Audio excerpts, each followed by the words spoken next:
खास करके बहुत दिनों के बाद जगत मंदिर के बिल्कुल नजदीक 10-15 मीटर के एरिया में ये जो आज की जो पूजा विधि हुई वो क्या है और आगे की क्या कार्यवाही, क्या काम है? देखिए, गुजरात में समुद्र के किनारे स्थित द्वारिका नगरी का जितना धार्मिक महत्व है उतना ही ऐतिहासिक और पुरातात्विक महत्व है। और इसकी प्राचीनता को जानने के लिए लगभग 100 साल से ज़्यादा से विद्वान लोग जो है प्रयास करते रहे हैं। साहित्य के आधार पर,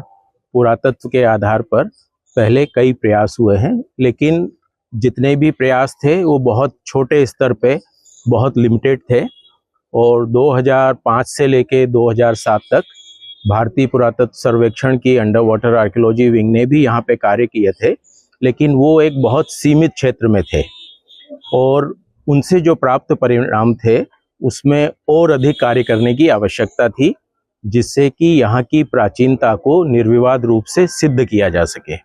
और उसके लिए भारत सरकार ने एक विशद परियोजना के रूप में इस कार्य को प्रारंभ किया है,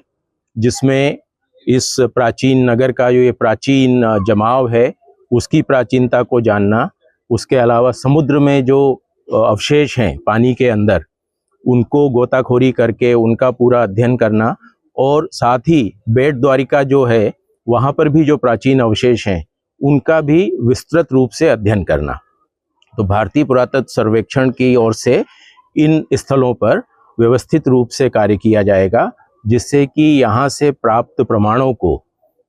आपस में जोड़कर इस स्थल की प्राचीनता, यहाँ पे प्राचीन काल की गतिविधियों को जानना और इस जो स्थान है इसके महत्व को जो है जानने का ये प्रयास है। ये एक वैज्ञानिक और एकेडमिक एक्टिविटी है जिसमें हमारे आर्कियोलॉजिस्ट हैं, कई क्षेत्रों से आए हुए भारत भर के, वो लोग यहाँ काम करेंगे। पानी के अंदर जो हमारे गोताखोर हैं वो लोग, और जो आधुनिक यंत्र हैं उन सभी की सहायता से हम लोग यहाँ पे व्यवस्थित अध्ययन करने वाले हैं, और उसका जो है आज विधिवत प्रारंभ किया गया। आज यहाँ के स्थल के बारे में क्या बताएं? इस प्राचीन स्थल पे द्वारिका में जो प्राचीन नगरी है वो एक एंशिएंट माउंट के ऊपर बसी हुई है जो लगभग 10 मीटर ऊंचा है। तो हम लोगों ने जब पहला उत्खनन किया था वो मंदिर के बिल्कुल प्रांगण में था, और उसमें ये होता है कि जब आप ऊपर से खोदते हुए नीचे जाते हैं तो नीचे जब आप बहुत प्राचीन स्तरों में पहुंचते हैं तो स्थान बहुत सीमित हो जाता है। तो ये जो स्थान हम लोगों ने चयन किया है गोमती और मंदिर के बीच में, जो नीचे के स्तर पे है, जिससे कि यहाँ पर विस्तृत रूप से प्राचीन जो जमाव हैं उनका अध्ययन किया जा सके। और हम आभारी हैं इसके लिए कि महानिदेशक भारतीय पुरातत्व सर्वेक्षण के हैं यदुवीर सिंह रावत जी, कि उनसे हमको पूरा सहयोग मिला, और जो शंकराचार्य जी का मठ है उनकी तरफ से हमको सहयोग मिला, और ये उन्हीं की क्षेत्र की भूमि है जिसमें हम लोग ये अध्ययन करेंगे, और इसके लिए उन्होंने सहमति दी, उसके लिए हम उनके भी आभारी हैं। सर, ये जो काम है उसमें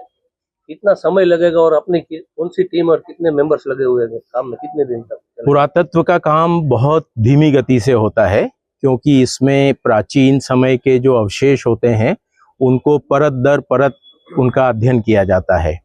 और इसके बारे में कोई भी अनुमान लगाना संभव नहीं होता, क्योंकि ये निर्भर करता है कि उत्खनन में क्या अवशेष प्राप्त होंगे और वो किस प्रकार के होंगे।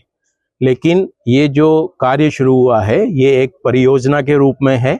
एक विशाल परियोजना, और जब तक इसमें हम लोगों का जो उद्देश्य है उनकी पूर्ति नहीं होती तब तक ये कार्य चलेगा। मूल रूप से ये कार्य जो है वो अंडर वाटर आर्कियोलॉजी विंग है दिल्ली में, उनके द्वारा किया जा रहा है, लेकिन इसमें जो हमारे यहाँ राजकोट मंडल के साथी हैं वो हैं, इसके अलावा देश भर से हमारे पटना से आए हुए हैं, नागपुर से लोग आए हुए हैं, दक्षिण भारत से आए हैं। और भारतीय पुरातत्व सर्वेक्षण एक विशाल संस्था है जिसके पास हर क्षेत्र के विशेषज्ञ हैं। जैसी जैसी जरूरत होगी हम उन विशेषज्ञों को यहाँ लाएंगे, और भारत भर से सारे लोग आके यहाँ पे इस जो वैज्ञानिक अध्ययन को जो है वो करेंगे। सर, ये